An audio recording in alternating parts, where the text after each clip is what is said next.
Pineapple car. एक गांव में मुरली नाम का एक आदमी रहता था। वो एक टैक्सी ड्राइवर था। अपने परिवार का पोषण करने के लिए टैक्सी को चलाया करता था और उसका एक बेटा था जिसका नाम रोशन था। रोशन इंटर पढ़ रहा था। रोशन को बचपन से ही कारों से बहुत प्यार था।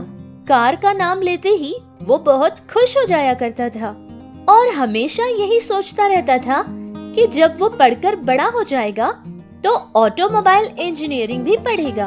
और रोशन का पिता मुरली भी यही सोचता था कि किसी भी तरह अपने बेटे की ख्वाहिश वो पूरी करेगा।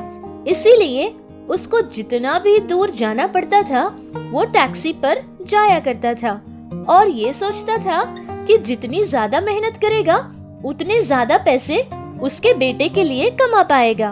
फिर एक बार मुरली को किसी काम से बहुत दूर जाना पड़ता है।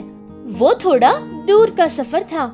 जाकर आने के लिए उसे 2 दिन का वक्त लग जाता था। पैसों के खातिर मुरली उस काम के लिए चला जाता है। बेटा, तुम्हारा नाम क्या है? जी, मेरा नाम मुरली है। अच्छा, क्या तुम्हारे बच्चे हैं? हाँ जी, मेरा एक बेटा है और वो इंटर पढ़ रहा है। उसका नाम रोशन है।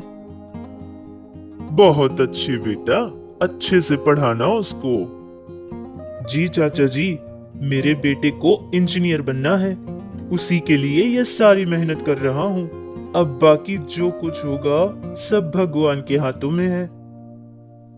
ये तो बहुत अच्छी बात है बेटा, तुम बिल्कुल चिंता मत करना। भगवान तुम्हारी ये इच्छा जरूर पूरी करेगा। तुम्हें देखकर तो मुझे अपना वक्त याद आ रहा है। मैं भी तुम्हारी ही तरह बच्चों के लिए कुछ भी कर जाता था। कितना भी कष्ट क्यों ना हो, मैं सब कर जाता था। और आज मेरे बच्चे बहुत अच्छी तरह सेटल हो गए हैं। उनको देखकर मैं बहुत खुश हो जाता हूँ। जितनी मैंने मेहनत की वो सारी ही भूल जाता हूँ। उस आदमी को मुरली उसकी जगह छोड़ देता है और फिर वापस अपने गांव की तरफ चल निकलता है। बहुत देर से गाड़ी चलाने के कारण मुरली बहुत ही थक चुका था और वो बहुत ही कमजोर हो गया था, जिसकी वजह से उसको अचानक से बहुत गहरी नींद आ जाती है और उसकी आंख लग जाती है। बस एक ही पल की बात थी कि आगे से एक लॉरी आ रही थी और उसका एक्सीडेंट हो जाता है, जिससे मुरली को बहुत बड़ी चोट आती है और उसका खून बहने लगता है। ये देखकर वहाँ के कुछ लोग मुरली को हॉस्पिटल पहुँचाते हैं।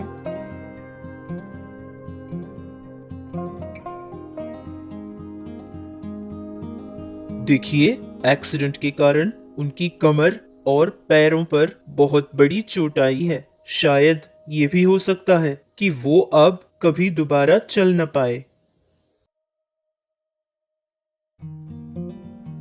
पद्मा, मैंने ऐसा होगा ये बिल्कुल नहीं सोचा था। मुझे माफ कर दो पद्मा। ऐसी हालत में मैंने तुम लोगों को और परेशान कर दिया और तुम्हारे ऊपर मैं बोझ बन गया। मैं क्या करूं पद्मा? मैं तुम लोगों की ये हालत देख नहीं पा रहा हूं। अरे, आप ये सब सोचना बंद कीजिए। इन सारी बातों की चिंता आप मत कीजिए। भगवान है ना, जरूर हमारी किसी न किसी तरह सहायता करेंगे। आज तक आपने हमारे लिए बहुत मेहनत की है। अब मेरी बारी है। मैं इस घर की जिम्मेदारी लूंगी।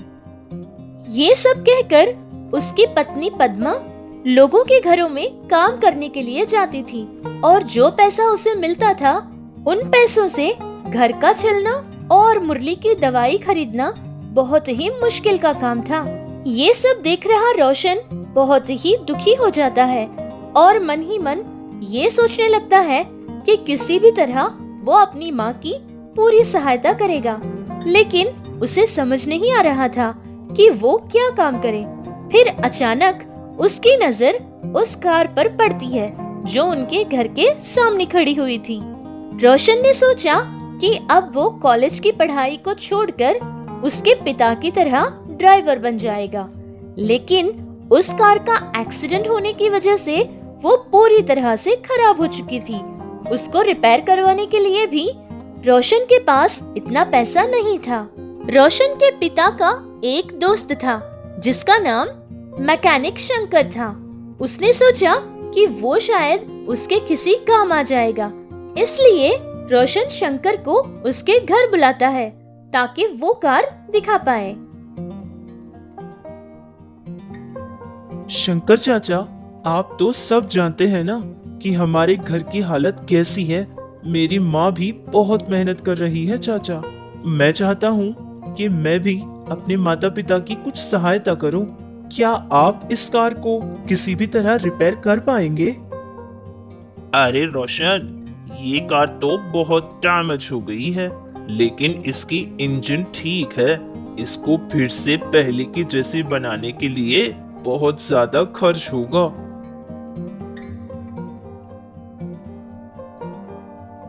चाचा, वो देखिए, वो पाइनएप्पल का जो खिलौना दिख रहा है, क्या आप हमारी गाड़ी को उस पाइनएप्पल की तरह बना पाएंगे? अगर वैसी बनानी है तो बहुत कम खर्च में बन जाएगी, लेकिन तुम उसे टैक्सी की तरह कैसे घुमाओगे? शायद ये मुश्किल होगा।